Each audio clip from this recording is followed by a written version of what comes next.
Oh, okay. Great. Well, hello, everyone. Thank you, everyone, for coming, and welcome to... It's not on. No, I think you have to hold it closer to your mouth.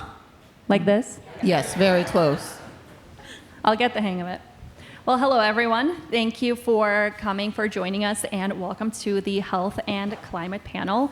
We have such brilliant minds in the room with us, and I'm so excited to dig into the conversation.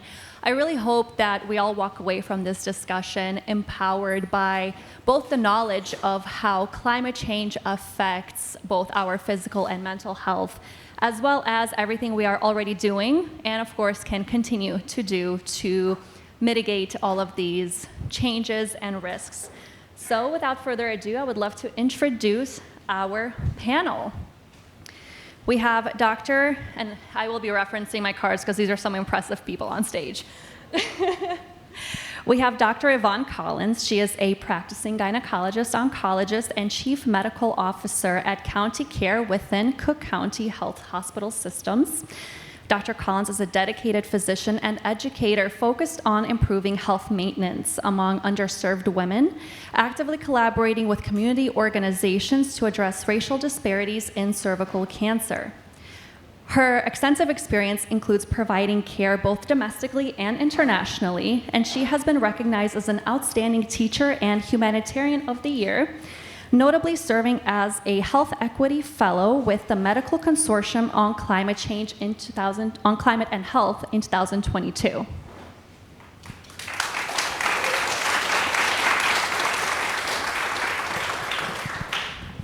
Dr. Amara Khalid is founder and owner of RIA Psychological Services. Dr. Khalid is a licensed clinical psychologist with extensive experience in individual, couples, and family therapy, specializing in diverse populations and addressing complex issues such as climate anxiety and relational challenges. She holds advanced degrees from NYU and the Illinois School of Professional Psychology, practices a decolonized, trauma-informed approach, and is currently authoring a book on intergenerational trauma related to the 1947 Pakistan, India, and Bangladesh partition.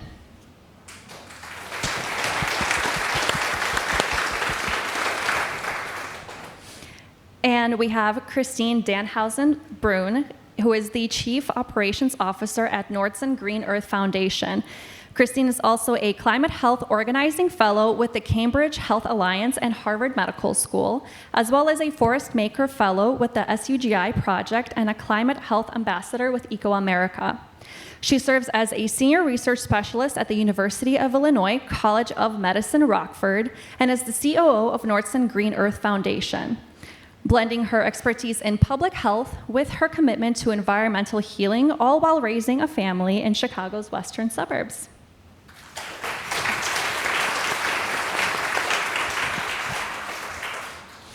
And my name is Lita Obniski, and I am the Director of Clinical Services for Suncrest Hospice, where I lead efforts to provide compassionate end-of-life care for our most vulnerable populations. With a deep passion for the intersection of health and climate, I actively advocate for policies that address our changing climate through CCL, where I serve as the Illinois District 10 Congressional Liaison, and I will be moderating this panel discussion.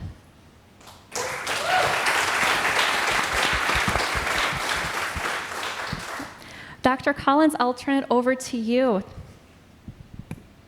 Good morning, well, afternoon now. Thank you all for joining. When I walked in the room, I was so excited at such a crowd on a Saturday morning when it's beautiful outside that we've decided to sit inside and talk about climate change. So thank you all so much for being here today. I thought I would start with a few statistics just to ground us. 847 deaths per year are attributed to environmental risk. 320 deaths in the Americas are attributed to air pollution. 1.55 million deaths are attributed to chemical exposures, and 80 million people use polluting household fuels. So if we take a moment and we think about climate change, whether we think about it from the perspective of air pollution, whether we think about it from the perspective of extreme weather, mind you, $24 billion events climate-related events in 2024 thus far. Whether we think about it as the hurricane that destroyed Asheville last week, if we think about it from the cyclones, the drought, the flooding that we see all across the world, we know that there are various aspects of climate change that we all hold dear to the work that we do each and every day. And you all know also well that you could take any component of when we're talking about climate change and build an entire career. As a provider, and when I did my fellowship, I saw firsthand the impact that climate change has from a perspective of health. And so when we look at it as an oncologist, we see a significant number of cancers. Primarily, most of the research directs us to lung cancer, breast cancer, skin cancer, and pediatric cancers that are directly related to the correlation of particulate matter that we see in the air. So if we do nothing else but clean up our environment in terms of air, we've saved a substantial number of lives. But if we take air pollution just a bit further, we also see the impact that it has on allergic symptoms. So a lot of people now complain of runny eyes and itchy noses and sore throats who've never had any allergies, again, due to the pollutants in our air. We see a significant number of headaches related to the irritants in our air. We also see an increase in asthma exacerbations, COPD, cardiovascular disease. If that's not enough, none of us want to age prematurely. Air pollutants cause a significant amount of aging. And when we talk about reproductive health, we know that both for men and women, air pollution has a significant impact on that. But I want us to also remember, as we're looking and talking about climate and health, we have to remember that the populations that are greatly affected are usually the populations that don't play a significant role in causing that impact. And so we have to continue to look at the equity lens, or use our equity lens, as we're talking about climate change, especially related to health. I think all of you have heard of the social determinants of health. Those are the changes we see related to health based on where we play or where we live or where we worship or where we work. But I'd ask for you to go upstream a bit and begin to think about the political determinants of health. Madeline laid it out so nicely. I should probably pay her $20 for setting it up so nicely. But really, when we look at the political determinants, that is voting. That are the procedures, the policies, the money in terms of how we direct resources. And so I say all of that is that when we look at climate and health, it requires a policy change. We have to really begin to look at access to health care. We have to really begin to look at access to affordable housing. We have to begin to look at how we ensure underrepresented communities, and taking it one step further in terms of how we change those policies around the air we breathe and the water we drink and the soil where we get our food. So we don't have enough time to talk about it all today, but I ask you to begin to look at any one aspect of climate change and see how that directly affects the health, and then go upstream to see how we as advocates, as an advocacy group, can begin to advocate for better policies to change the quality of lives for many people. And I'll stop there.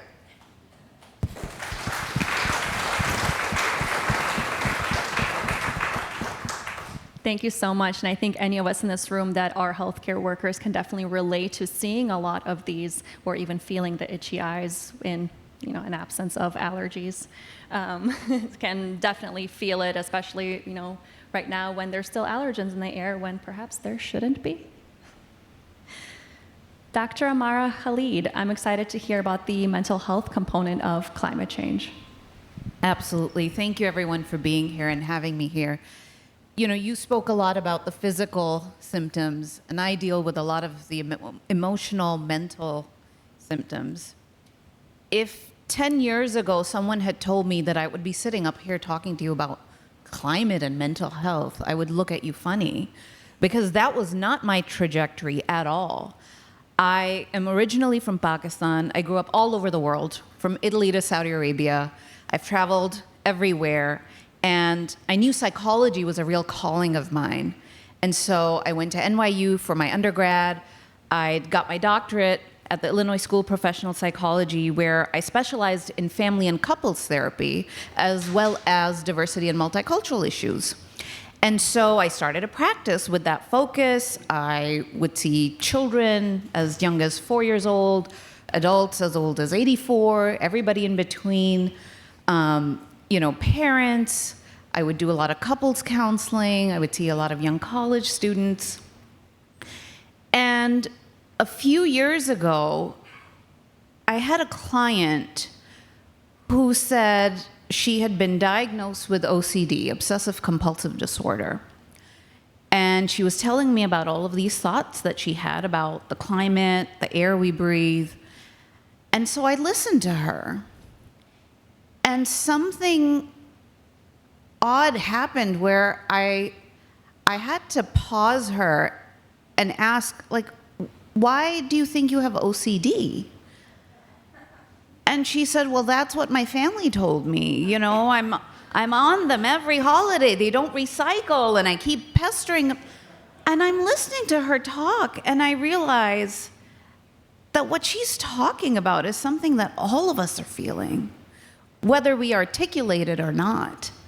And what may come up as an obsessive, intrusive thought or a constant state of stress and anxiety, it's really an existential crisis that all of us are facing right now.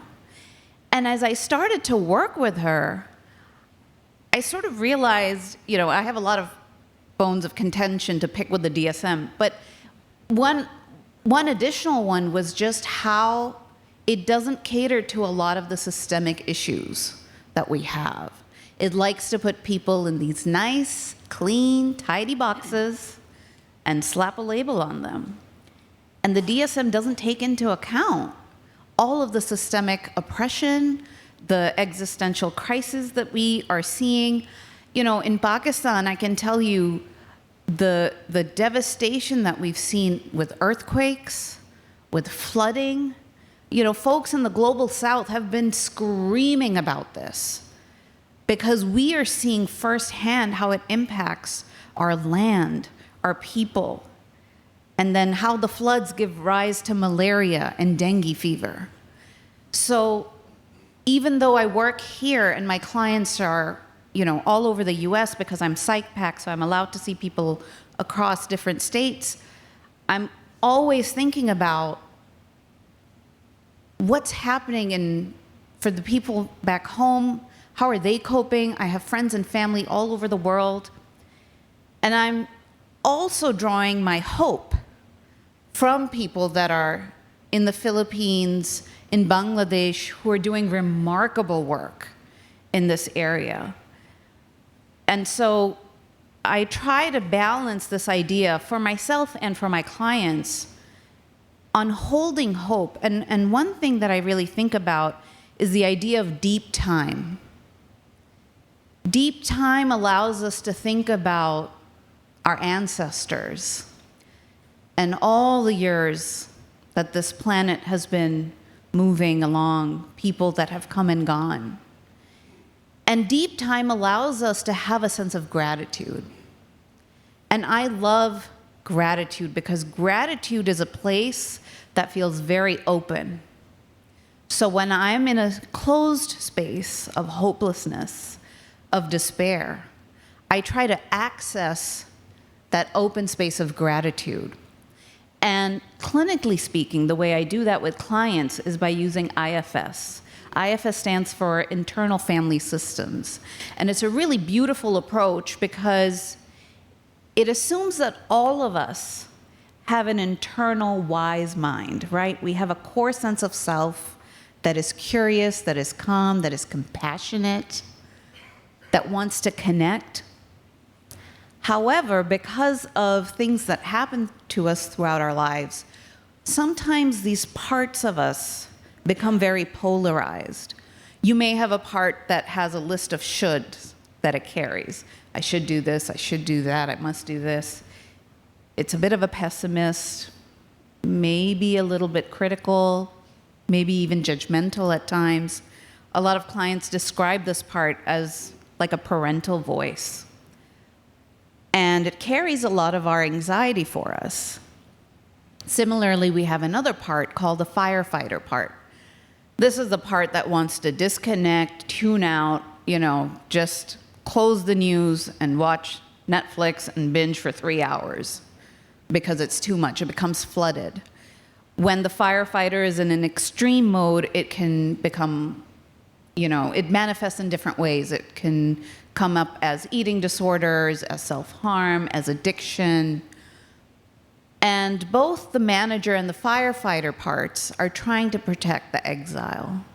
This is almost like our inner child, the part that carries fear, despair, depression, grief, and loss. And the goal of IFS is not to get rid of any of these parts. They're a part of us. We all have them.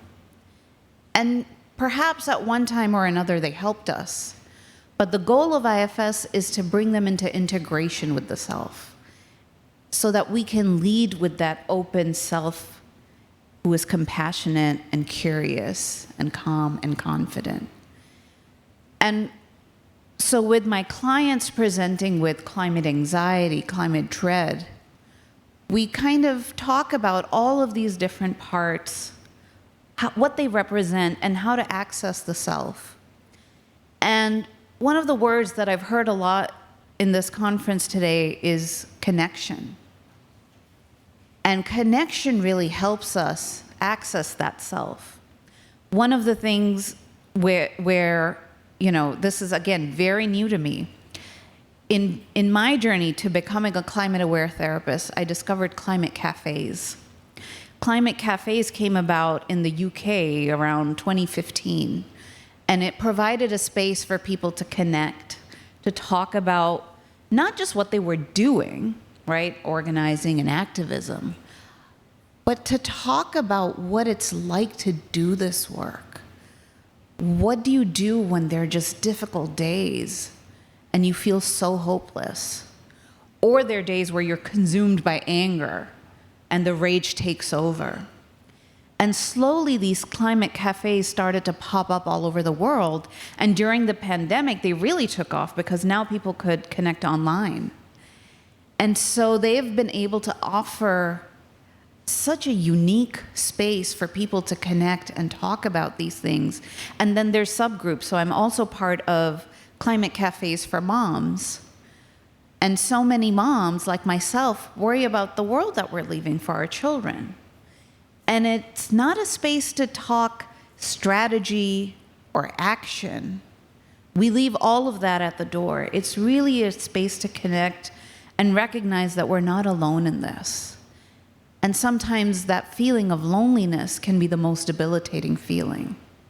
So I really encourage you to think about your own mental health needs during this process and how you can not only connect to others, but also think about, this idea of different parts of yourself and how you can bring that to the work that you do and maybe offer some hope and guidance to other people around you. Thank you.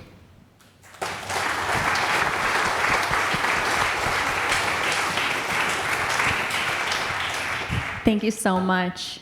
Christine, I will hand it over to you to discuss the community aspect.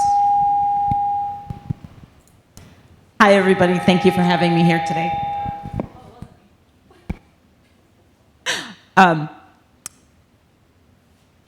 When I was 5, I said I was going to be a physician. And then that was my path, my career path. I was going to be a doctor. Didn't make it to that, but I got my undergrad in psychology. And in that path of trying to get to becoming a physician, I got my master's of public health. And so part of the philosophy of public health is it's much cheaper to prevent something before it happens. It's much harder to convince people who are making the policies that money towards prevention is worth it. And so that's one of the things I want to bring to this discussion today is that we need to work, as Yvonne mentioned, way upstream. During the pandemic, a colleague who I had gotten to know through some COVID work asked me if I thought trees could improve health. And I unequivocally said yes. I had worked in violence prevention while I was finishing my Master's of Public Health, and the program was the Chicago Project for Violence Prevention, and it became Cure Violence, and worked with Gary Slutkin. Great work. He had been at WHO. But everything in my head kept gnawing at me. The idea of his program is that let's stop the next shooting. You intervene after the first shooting, and then you stop the next shooting. And they do work to try and prevent that first shooting, but something gnawed at me until she asked me about trees. And when she asked me about trees, what came to me was there are communities that don't support health, that don't support clean air, that don't support clean water, that don't support healthy eating. So we need to work to build communities that have financial stability, that have access to healthy food, that have access to clean water and clean air. By doing those things, building healthy communities, we can prevent some of these cancers, some of this mental health. There's a lot of other factors, but one of the things that came up in the discussion was how we silo things. We look at individuals with diabetes. We look at individuals who are unhoused. We look at individuals who have anxiety. We don't look at the upstream of what's affecting that. So an individual who's unhoused really can't deal with their anxiety in the moment that they're unhoused. The individual who has cancer and 3 little ones and doesn't have a grocery store in their community can't eat healthy. So we need to build the communities that build the resilience. So climate resilience is a huge piece of that. Getting outside in nature, being able to walk, just being able to walk. We take that for granted. Some communities don't have sidewalks. Some communities don't have any shade. It's a heat island, and there is no safe place to get outside and walk in the shade when it's 105 degrees in Chicago and the humidity's at 95%. You're not going to want to go out and go for a walk. I don't. And I have to do it with my dogs.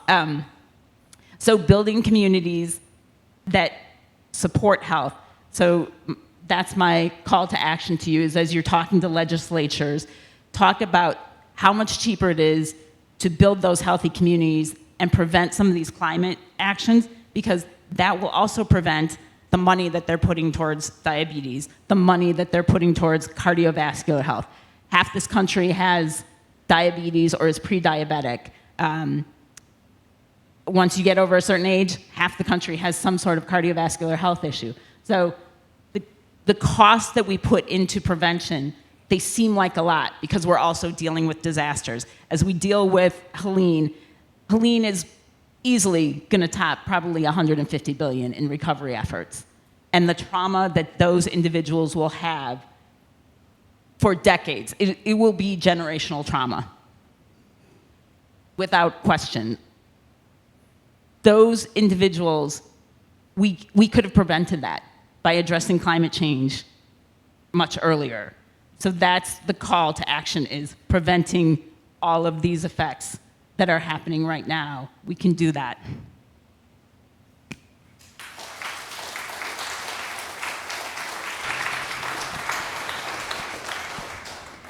All I have to say is wow to all of you. Thank you so much for your thoughtful discussions. And I know we didn't have a lot of time to kind of get into everything, but really appreciate your insights. I know I and probably most people in this room can relate to what all of you have said on some level, whether it's in our personal lives and our practices if we're practitioners. And I know that hospice and palliative care may not be the first thing that comes to mind when you think of climate and health outcomes. As a hospice nurse, I think about it a fair amount. And I was very surprised to learn recently, actually, that particulate matter in relation with everything else that it affects all of our body systems, but NIH is now recognizing it as a as a trigger for dementia and Alzheimer's, which is majority of the patient population that we care for in hospice. And particulate matter is those that live in the underserved communities are so much more affected by it, and hence affected more by the Alzheimer's, by dementias, and they don't have the resources to have the support and receive the support that they may need. So with that, I do have a couple questions, and then I'll turn it over, I promise. So Dr. Collins, how have you seen climate change impact maternal and fetal outcomes?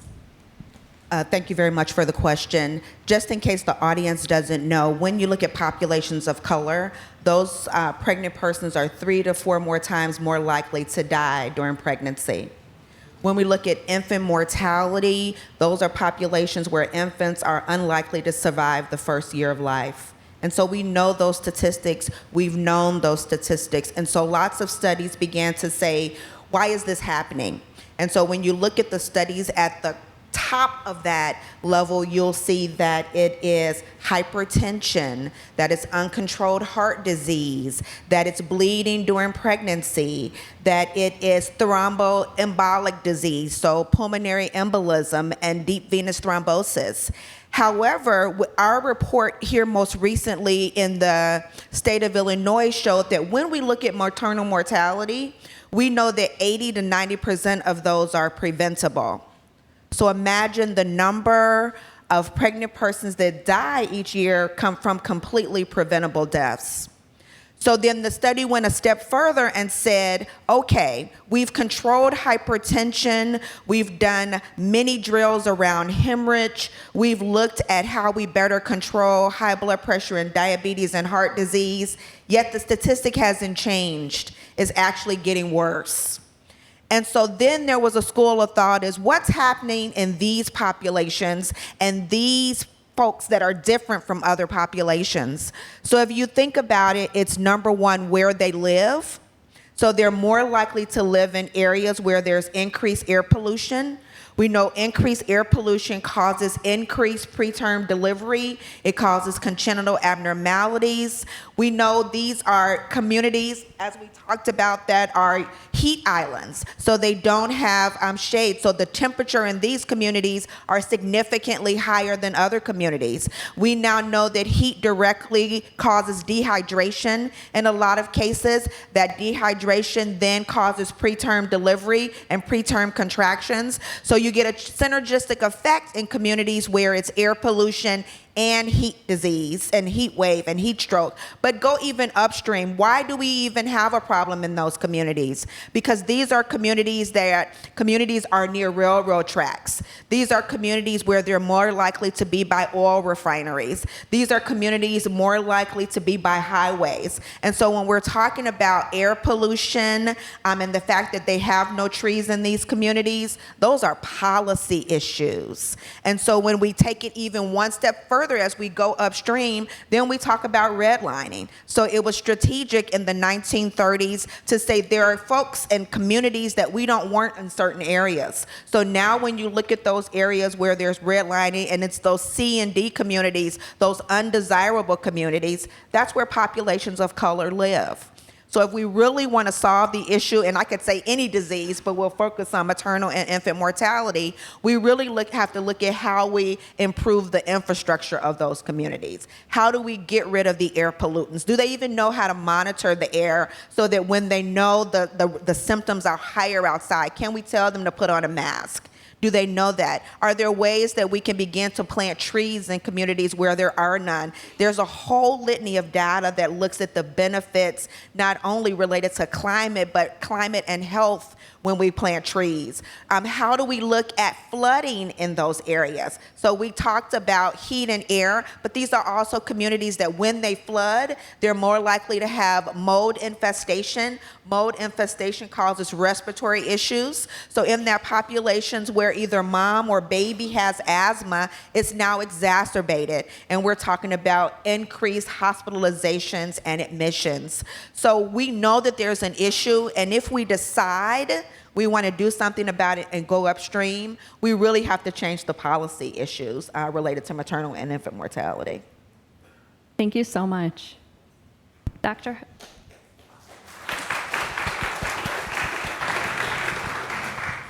Dr. Khalid, thank you so much for touching on the topic of climate anxiety. I feel like 99% of this room has probably felt it because here we are. And, you know, I know you spoke about the climate cafes. I think that's so interesting. So question is kind of twofold. One is, what are some resources for people to find a climate cafe near them if that's something that they're interested in pursuing? So if you're interested in finding a climate cafe or even creating one, there's not much you need to do. You can get like-minded folks together. You can do it in person or over Zoom. Most of the ones I've attended have been online. And each of us brings some object from nature that is symbolic to us. And that's kind of how we start the cafe. And each person goes around introducing themselves and talking about the object that they bring. Maybe it's a bird's feather, maybe it's a rock, maybe it's a pine cone or a fossil. It could be a picture of something too. And it just allows us to start to explore what it is that we're looking for in this space. Is it support? Is it hope? Is it a reminder that we're not alone? And so you can start these cafes, or you can join them and you can just Google them in your neighborhood. And what would be some other resources for people that perhaps are dealing with climate anxiety? You know, I know for myself personally, this helps alleviate a lot of it, you know, feeling of action and doing something to move in the right direction. What are some other resources for someone who may be feeling climate anxiety? So psychology has been a little bit behind on addressing a lot of the climate anxiety and climate dread that we're seeing. And while the mental health field is catching up, you know, everything has to sort of happen within a larger system of capitalism, Eurocentric, white values that drive the field of mental health. And so for too long, the field of psychology has focused on individuals and individual problems. And as a systemic thinker, I really challenge this because we don't exist in isolation. We don't exist in a vacuum. We are relational. We have relationships with each other, we have relationships with ourselves, and we have relationships in our ecosystems, in our environment. So it's not just about the microsystem of me, my family, my community, but it's also the macro systems, you know, the birds that are in my neighborhood, the kinds of plants that I have. And nowadays, you'll see wilderness therapy, ecotherapy, forest bathing, and these wonderful retreats that you can go to connect to nature. And I do think that they can be effective. However, they don't really address the urgency and the systemic piece that we need to address. And so if folks are struggling with anxiety or depression or hopelessness, I think finding a therapist who's climate aware is a really great step. There's directories that you can access that will list folks that specialize in climate awareness and climate dread. And talk to different people, shop around for therapists, right? Because I think it's such a special relationship. I may not be the best fit for you. And I really encourage folks to find someone who's a good fit, who feels like they understand you, they can hold space for you. And a lot of these therapists do groups because we know that, again, people who are struggling in isolation will find more comfort in groups so that we can share our ideas and continue this work together.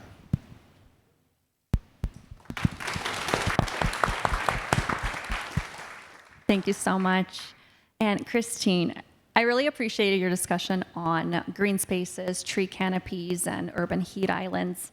I know shout out to the Chicago chapter. I know they do a lot of tree planting and increasing the canopies in these public spaces. What kinds of projects are you seeing in more marginalized communities to increase green spaces and tree canopies?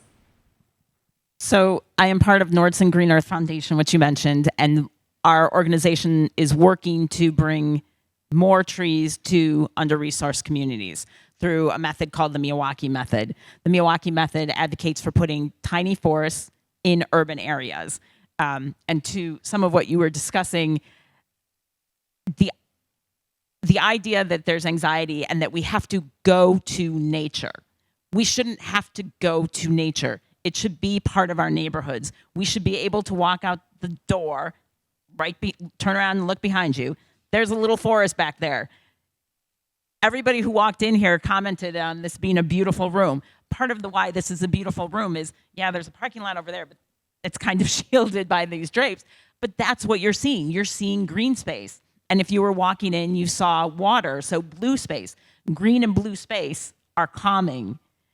And the reverberations throughout your whole mental state and your health, when you're calmer and you have cancer, you're better able to deal with your illness. So in under-resourced communities, we work to first, one, let them know, we know that they're under-resourced. Do they want more green space? And explaining to them why green space is good for the community. I have worked, and I'll talk a lot more about this because I'm going to talk about tiny forests later, but I've worked and went into a middle school in an under-resourced community, and I said, what do you guys think of the idea of bringing a tiny forest to your community? And one of the girls didn't hesitate. She's like, I don't want a forest. I'm like, why not? And she goes, I don't want the big animals in here. I'm scared of that. But it was then a discussion of, okay, there are different types of forests. Out in Wyoming, out in Colorado, you'll find a big forest, and that will be able to support big animals, bears, things like that. Then we have smaller forests, like our forest preserves in Cook County and DuPage County and throughout the state, that can support white-tailed deer and maybe a bobcat or two. I said, I'm talking about a tiny forest, maybe not even more than 2 parking spaces. That's not going to support any big animals, but it'll support a lot of birds. It'll support a lot of pollinators. It will support maybe a couple of rabbits and squirrels, and maybe a fox or coyote will come through if we can put enough of them together. But it's also helping the planet, helping to cool these communities, giving them a place where they can go and take a little bit of respite. You can design it so that there's an open space within the forest so that they can go and just sit there for a little bit. So that's what we're working towards with Nordson Green Earth.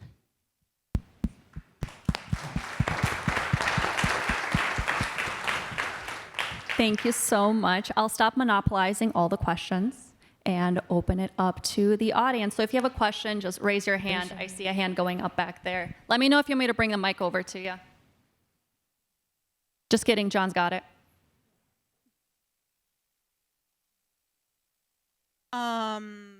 I was going to ask about, does that urban forestry thing also connect to like a lot of people in cities like knowing where their food comes from?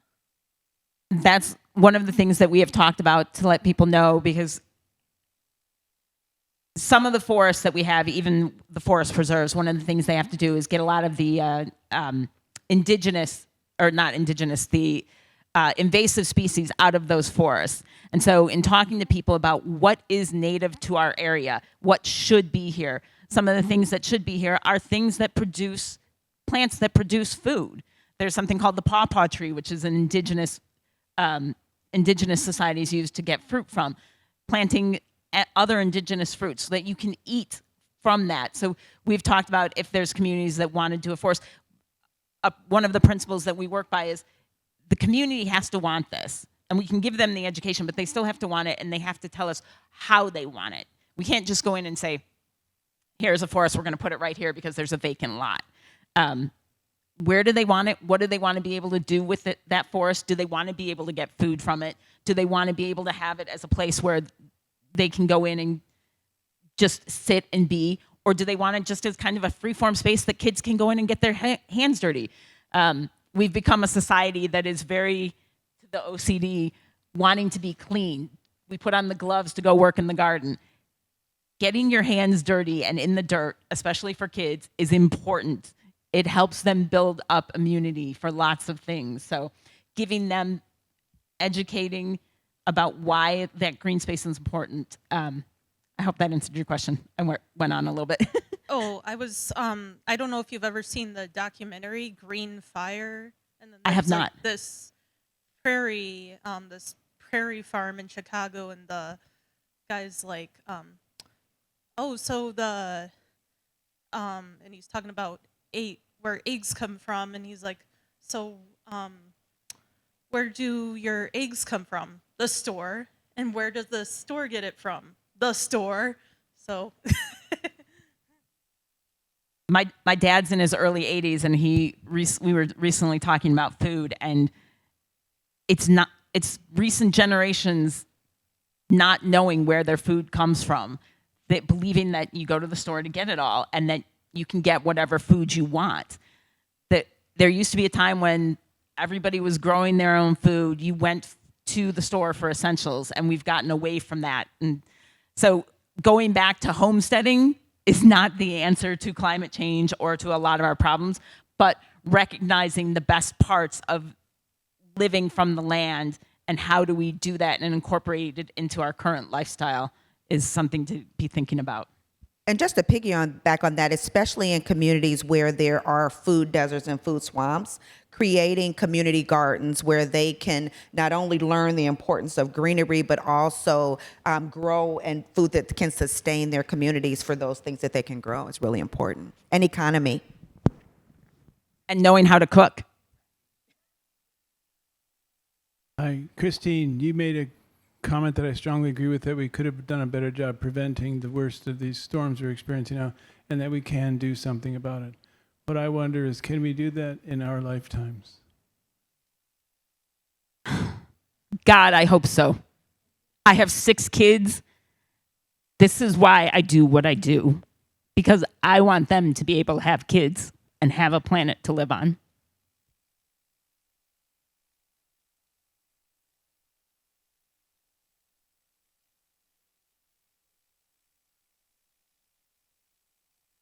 Ben, can you put it closer to your?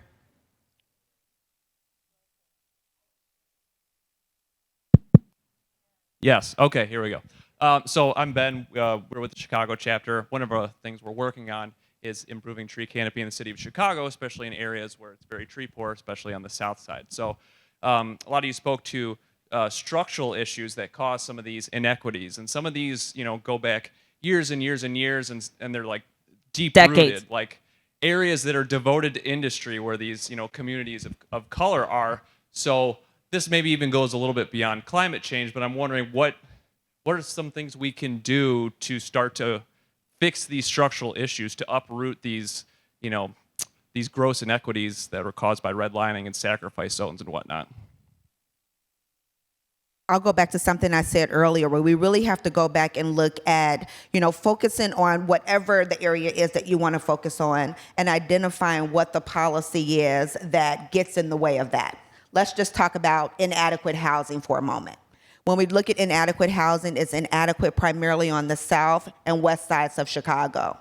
And we know if we go back historically, that's definitely due to redlining. We now have an opportunity to say, we now know that these 2 areas are disproportionately impacted in every area: education, healthcare, poverty, gun violence, incarceration. How do you begin to improve those communities? And that's really the importance of community organizations and building relationship with those community organizations. Because what we think is important initially may not be what they think is important initially. They may want it all done, but they may think right now the most important thing for us to do is figure out how we build our economy and how we become more employable. Then you can say, we can help you with that. We can begin to look at jobs that are directly correlated to things you may have interest in that don't require higher education. That's going to be the benefit of IRA and the Climate Reduction Act, is that you're going to create thousands of new jobs for folks who don't have any training that can be trained to do those jobs. So I think having the conversation with those communities, identifying what's important for them, and then providing the resource to them, not doing it for them, but providing the resource and allowing them to not only get the buy-in, but do the work. I think you'll see some significant changes with that realm. Just to piggyback on that, I would even add like working with schools, at-risk youth, having access to those spaces and being in nature. We know the mental health research has supported this for a long time. And so working with the education system, which we know in Chicago needs a lot of work, but, looking at going to alderman meetings, things like that, and really, yes, clubs, absolutely, and looking at schools and seeing how you can partner with schools to create community service programs for young adults and children to participate in this. Some of the work that I do with the University of Illinois, and I tie my climate work and my public health work together, is doing community needs assessments. The Illinois Department of Public Health has something called I-Plans, which are Illinois programs for local assessment of needs. And it's where you go out, you interview and do focus groups, and you survey the community to find out what it is they need, what's the pressing issue for them. A lot of times, yes, I think trees are important, and I know it will help things, but it doesn't do any good for me to go in there and say, you need trees, if their biggest issue is crime and violence, if their biggest issue is safety, or if their biggest issue is housing. So it's addressing what the most pressing issue is for the community first. And then that gives you the opportunity to get to know the community and talk about, if we had, you can bring up the trees, or if you're working in something else, if you're working on housing, you can bring, and that's not their primary issue, you can bring up the housing. But I cannot convey enough, the most important thing is to work with the community first. Let them dictate what happens, not what we think needs to happen. And I want to also point out, we're all in Chicago, and we're talking about Chicago. All of these needs are in lots of other areas as well. Rural communities are being devastated by loss of manufacturing jobs, loss of stable economies. So what do the rural communities need? They also need trees and green space, or they need sidewalks to be able to get to those spaces. So being aware of not what we think they need, but what they feel they need. Thank you.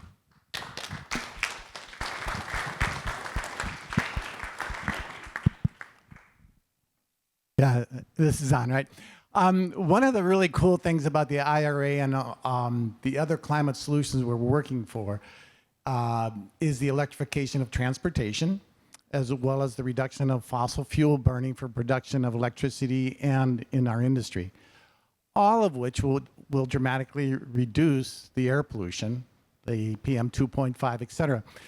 You guys have any comments about how significant this is, what quantification maybe has been done in this area? Because that's very valuable to us when we go to talk to our legislators to say, if we do these projects, these are the positive impacts. And we actually do have numbers, and we say some of those numbers to our representatives, but a little more earthy quantification too would be helpful. I'm going to jump in here because I'm part of Climate Reality, the Chicago chapter as well. And there is a push within some of the Facebook pages, social media. Everybody needs to get electrified. Everybody needs to get a heat pump. Everybody needs to do this.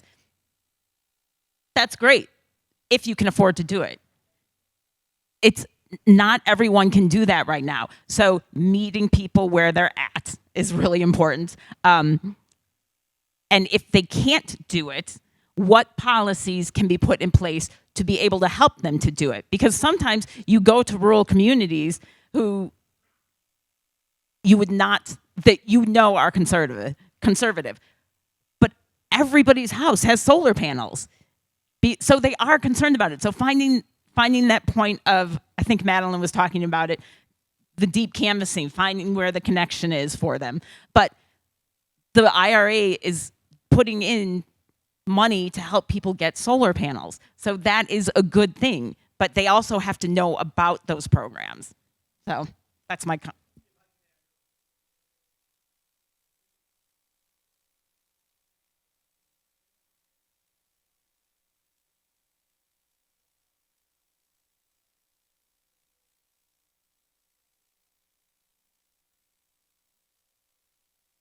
if you you have to can't pay your rent and you can't buy groceries. Right, exactly. I was just going to say, you have to remember that when you talk about low-income communities, these are folks that don't own their homes. They rent. And if the landlord decides they don't want to electrify anything, they don't really have to. Right.